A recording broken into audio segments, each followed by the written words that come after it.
सोनिया, क्या बात है? सब ठीक तो है? आज फिर तुम्हारे लाडले ने कोई शैतानी की है, जिसकी शिकायत लेकर पड़ोसी आए हैं या फिर घर में कोई मेहमान आए हैं? सोनिया झट से राहुल को चुप रहने का इशारा की और धीरे से बोली, दीदी के ससुराल वाले आए हैं। सुबह आपके दफ्तर जाते ही दीदी नाराज होकर अपना सामान लेकर यहाँ आ गई थी। मैंने उन्हें कितना समझाया, पर उन्होंने मेरी एक न मानी। और मानती भी कैसे? मम्मी जी उनके पक्ष में जो खड़ी थी। राहुल बोला, मतलब बात बहुत बढ़ गई थी, तभी तो दीदी के ससुराल वाले यहाँ तक आ गए। तुमने मुझे बताया क्यों नहीं? मेरे कहने से वह मान जाती। सोनिया बोली, मैंने पापा जी से बोला था, पर पापा जी ने कहा जब लड़की माँ बाप की नहीं सुन रही है तो भाई की क्या सुनेगी। तो मैंने आपको परेशान करना जरूरी नहीं समझा। अब आप आ गए हो तो कर लो कोशिश। सोनिया राहुल का बैग लेकर चली गई। राहुल ने सभी को नमस्कार किया। सोनिया की ननद कविता राहुल के सामने रोनी सूरत बनाकर बोली, देख लो राहुल, तुम्हारी बहन की क्या दशा हो गई है। इतने दिनों से तो मैं बर्दाश्त करती रही, फिर भी यहाँ आ गई। अब मेरा यहाँ आना भी इन्हें गवारा नहीं है, जो मुझे परेशान करने चले आए। राहुल बोला, दीदी आप अपने परिवार वालों के लिए कैसे शब्द का प्रयोग कर रही हैं? बात चाहे जो भी हो, यह जीजा जी के माता पिता हैं, इनका तो ध्यान रखिए। और बात कोई भी ऐसी नहीं होती जिसे सुलझाया नहीं जा सकता। क्यों अंकल जी? कविता जी ने कुछ कहना चाहा तो राहुल ने इशारे से उसे चुप किया और बोला, सोनिया दीदी को अंदर ले जाओ। कविता को जाने की इच्छा तो नहीं थी, पर उसे अंदर जाना पड़ा। सोनिया की सास शारदा जी बोली, राहुल, तुम्हें अपनी बहन के पक्ष में खड़ा होना चाहिए, ना कि उनके ससुराल वालों के पक्ष में। मेरी बेटी को तकलीफ हुई होगी, तभी तो वह अपने मायके आई है। राहुल मुस्कुरा कर बोला, माँ, दीदी का अपने मायके में हमेशा स्वागत है। गुस्से में अपना घर छोड़कर नहीं, बल्कि खुशियां मनाने के लिए। मुझे पहले बात को समझने दीजिए। कविता की सास बोली, बेटा राहुल, बात इतनी भी बड़ी नहीं है कि बहू अपना घर छोड़कर यहाँ चली आई। फिर भी अगर मुझसे कोई भूल हुई हो तो बहू से क्षमा मांग लूंगी। जिस तरह एक माँ अपनी बेटी को समझाती है, बस मैंने भी बहू को वही समझाना चाहा कि अनजान लोगों को अपना फोन नंबर देना सुरक्षित नहीं है और अपने पति के पैसों का हिसाब किताब और घर के खर्चों को संभालना चाहिए। बस इसी बात पर 2-3 दिन से वो नाराज थी। जब मैंने इस महीने के पैसे उसे दिए तो उसने कहा, मुझे जेब खर्चे के लिए पैसे दे दीजिए और घर के खर्चों का हिसाब आप देखिए। अब तुम ही बताओ बेटा, मैं कब तक यह करूंगी? राहुल बोला, यह तो आजकल की बहुत गंभीर समस्या है। फिर दीदी इस बात से अनजान कैसे बन सकती हैं? किसी को भी फोन नंबर ऐसे कैसे दे सकती हैं? और जहां तक घर संभालने की बात है, उन्हें तो खुश होना चाहिए कि सास अपनी सारी जिम्मेदारी बहू को दे रही है। फिर भी मैंने आपकी बात सुनी, दीदी की बात सुनूंगा। अभी जीजा जी को आप लोगों की आवश्यकता होगी। आप लोग आराम से घर जाइए, सब ठीक हो जाएगा। राहुल ने अपनी बहन से बात की। बहन ने अपनी तकलीफ बताई। शारदा जी बोली, मेरी बेटी को इतनी दिक्कत हो रही है और तुम बात को दबाने की कोशिश कर रहे हो। अगर यही दिक्कत तुम्हारी पत्नी को हो, तब तुम क्या बोलोगे? राहुल बोला, माँ, मैंने सबकी सुनी, पहले इस पर सब मिलकर विचार करेंगे। आपने जो सोनिया की बात उठाई है, तो उसका जवाब भी मैं आपको ठंडे दिमाग से दूंगा। पहले ऑफिस, फिर यह सब सुनकर आज मैं बहुत थक गया हूँ। कल रविवार है, इस बात पर विस्तार पूर्वक बात करेंगे। इतना कहकर राहुल ने खाना खत्म किया, फिर अपने कमरे में चला गया। कविता सोनिया को सुनाते हुए शारदा जी से बोली, देखा माँ, जब अपनी पत्नी की बात आई तो कैसे बात को अगले दिन पर टाल दिया। सोनिया मुस्कुराकर बोली, दीदी, यहाँ नाराज होकर आप अपने मायके आई और आपकी सास आपको मनाने के लिए यहाँ तक आ गई। मानना पड़ेगा, अगर वो अपनी भूल को सुधार कर एक अच्छी सास बन सकती हैं, तो मुझे लगता है उनकी इस बात से दूसरी सास को भी सीखना चाहिए। वरना खुद सास तो अपनी बहू को अकेले मायके भेजने का जुगाड़ कर देती हैं। इतना कहकर सोनिया भी रसोई का काम खत्म की और चली गई। अगले दिन सब बड़े आराम से जगे। कविता को देखकर लग ही नहीं रहा था कि कल उसकी वजह से घर में इतना हंगामा हुआ होगा। सोनिया सबको चाय दी तो शारदा जी बोली, बहू, तुम्हारी कल की कही हुई बात आज भी मेरे दिमाग में घूम रही है। आखिर तुम मुझसे क्या उम्मीद करती हो?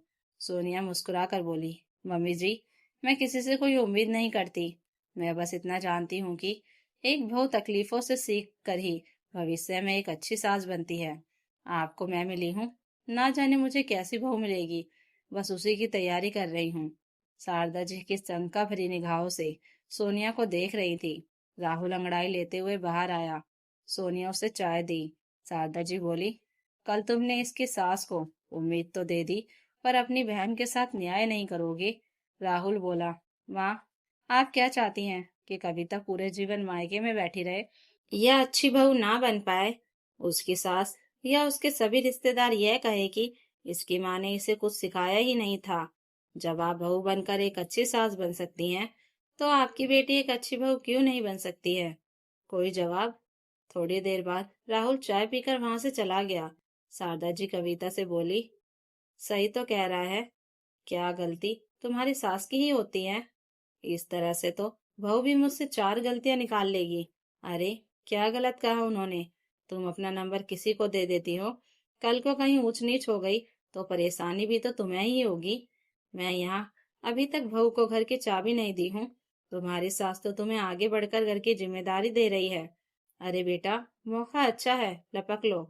एक अच्छी बहू बनकर साबित कर दो कि तुम्हारी माँ ने तुम्हें किस काबिल बनाया है। कविता बोली, यह अच्छा तरीका है। भाई ने आपको चने के झाड़ पर चढ़ा दिया और आप मुझे ही इस घर से निकालने की तैयारी में लगी हैं। मुझे सब पता है। भाई के कान में यह सब जरूर भाभी ने भरा होगा। मेरा यहाँ रहना किसी को पसंद नहीं आता। सोनिया कविता का हाथ पकड़ते हुए बोली, दीदी, यह आपका घर है और जब भी आप चाहें आप यहाँ आ सकती हैं। याद रखिए, नसीबों से ऐसी सास मिलती है। बस आपसे एक ही शिकायत है, आप अपनी परेशानी में यहाँ चली आई, पर जीजा जी के बारे में एक बार भी नहीं सोचा कि आप बिना पति के मायके में रह पाएंगी। मैं तो कभी नहीं रहूंगी। इतना कहकर वो चली गई। करीब एक हफ्ता ऐसे ही चला। एक रोज राहुल और सोनिया अपने कमरे में बातें कर रहे थे। राहुल बोला, तुम्हें क्या लगता है किसकी गलती है? सोनिया हंसकर बोली, मैं तो इन सब चीजों से सीख रही हूँ कि कल को जब मेरे बेटे की बहू आएगी तो मुझे उसके साथ कैसे संबंध बनाने हैं। दीदी की सास का व्यवहार उनके लिए बहुत सहज है। काश की मम्मी जी भी मेरे साथ इतनी सहज हो पाती। कभी कभी मुझे अपनी ननद से जलन होने लगती है कि ननद की सास अच्छी बन सकती है, तो मेरी सास क्यों नहीं? राहुल मुस्कुराकर बोला, हर इंसान को हर चीज अच्छी नहीं मिलती। शुक्र मनाओ, तुम्हें पति अच्छा मिला है जो तुम्हारे बिना एक पल नहीं रहता। जीजा जी को देख रही हो, वह गलत नहीं है, इसलिए कविता को मनाने नहीं आए। पर यहाँ तो मैं पागल हूँ जो हर बार मैं ही तुम्हें मनाता हूँ। इतना कहकर दोनों हंसने लगे। अगले दिन कविता उदास बालकनी में अकेले ही बैठी थी। शायद वह किसी को बार बार फोन कर रही थी और फोन नहीं लग रहा था। सोनिया उसके पास जाकर बैठी और बोली, क्या बात है? जीजा जी फोन नहीं उठा रहे? कविता की आंखों में आंसू आ गया। सोनिया बोली, दीदी, हर किसी का जीवन और उससे संबंधित लोग एक जैसे नहीं होते। कविता बोली, मैं तुम्हें और भाई को जब देखती हूँ तो मुझे लगता है कि मेरे पति ऐसे क्यों नहीं हैं। सोनिया मुस्कुराकर बोली, सही कहा आपने, और मैं भी यही सोचती हूँ कि ननद की सास जब अच्छी बन सकती है तो मेरी सासू माँ क्यों नहीं। कविता के चेहरे पर हल्की सी मुस्कुराहट आ गई। तब सोनिया ने कहा, दीदी, जब मैं गलत होती हूँ तो आपका भाई मुझे कभी सपोर्ट नहीं करता। यहाँ तक कि घर परिवार का कोई भी मेरे लिए खड़ा नहीं होता। पर आपने एक बात गौर की? जीजा जी आपसे नाराज हैं, पर आपकी सास आपको मनाने यहाँ तक चली आई। इसका मतलब यह है कि वह अपने बेटे का घर बसता हुआ देखना चाहती हैं। क्या मैं गलत कह रही हूँ? एक कदम उन्होंने बढ़ाया, एक कदम आप बढ़ा लीजिए। भरोसा रखिए, सब कुछ अच्छा होगा। अगले दिन राहुल चाय पी रहा था तो कविता बोली, भाई, क्या ऑफिस जाते समय तुम मुझे मेरे घर तक छोड़ दोगे? राहुल आश्चर्य से कविता की तरफ देखने लगा तो वह बोली, इस तरह से क्यों देख रहे हो? मायके में कब तक रहूंगी? आखिर मेरे घर की जिम्मेदारी मुझे ही संभालनी है। क्यों सोनिया? वह मुस्कुराकर बोला, हाँ हाँ, क्यों नहीं। और अगली बार जीजा जी के साथ आना, फिर हम सब मिलकर मस्ती करेंगे। सोनिया ने कविता के जाने की तैयारी पहले ही कर ली थी।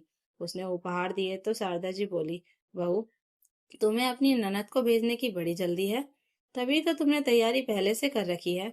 कविता बोली, माँ, एक बात बोलूं, बुरा मत मानिएगा, जब मेरी सास मेरे लिए अच्छी बन सकती है, तो मेरी माँ तो उससे भी अच्छी सास बन सकती है। मैं चाहती हूँ आप ऐसी सास बने कि मुझे अपनी भाभी को देखकर जलन हो कि आखिर किसकी सास अच्छी है। क्योंकि सास अगर भागों से मिलती है तो अच्छी बहू भी बड़े भाग्य से मिलती है, जो आपको मिली है। कुछ पल के लिए ही कविता ने माँ से बातें की और सारी बात उन्हें समझा दी। शारदा जी को एहसास हुआ कि जो काम एक माँ को करना चाहिए वह एक भाभी ने अपनी ननद के लिए किया। सबने कविता को विदा किया। उसके जाने के बाद शारदा जी ने सोनिया से कहा, बहू, अगर मेरी कोई बात तुम्हें आज तक बुरी लगती थी तो तुमने मुझे पहले क्यों नहीं कहा। मुझे भी अच्छा लगता जब तुम दूसरे की सास की तारीफ करती और उसके हाथ साथ अपनी सास की भी तारीफ करती। अगर तुम्हारी ननद की सास अच्छी बन सकती है तो क्या तुम्हारी सास अच्छी नहीं बन सकती? या तुम्हें भरोसा ही नहीं है? सोनिया मुस्कुराकर अपनी सास को गले से लगाई और बोली, मेरी सास दुनिया की सबसे अच्छी सास है, बस थोड़ी सी तीखी है, पर मुझे भरोसा है कि मैं अपने प्यार से उन्हें अपने जैसा बना ही लूंगी। शारदा जी बोली, मुझे तुम पर पूरा भरोसा है। जो अपनी ननद का घर बसा सकती है वह अपने घर को स्वर्ग बना सकती है। मेरी पुरानी बातों को भूल जाओ, कल से हम एक नई शुरुआत करेंगे। अंत भला तो सब भला। इतना कहकर उन्होंने सोनिया को गले से लगा लिया।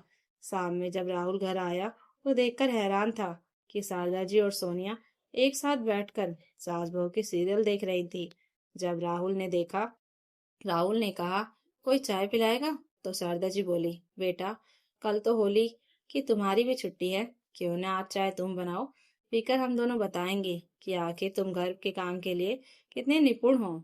राहुल हैरानी से माँ और पत्नी को देख रहा था और दोनों ठहाके लगाकर हंसने लगी, जिसे देखकर राहुल भी खुश हुआ कि अगर इन दोनों का रिश्ता अच्छा रहा तो घर में शांति बनी रहेगी। तो दोस्तों, अगर आपको ये कहानी अच्छी लगी हो तो कमेंट करके जरूर बताइएगा और नई कहानियों के लिए चैनल को सब्सक्राइब जरूर कर लीजिएगा। Thank you for watching.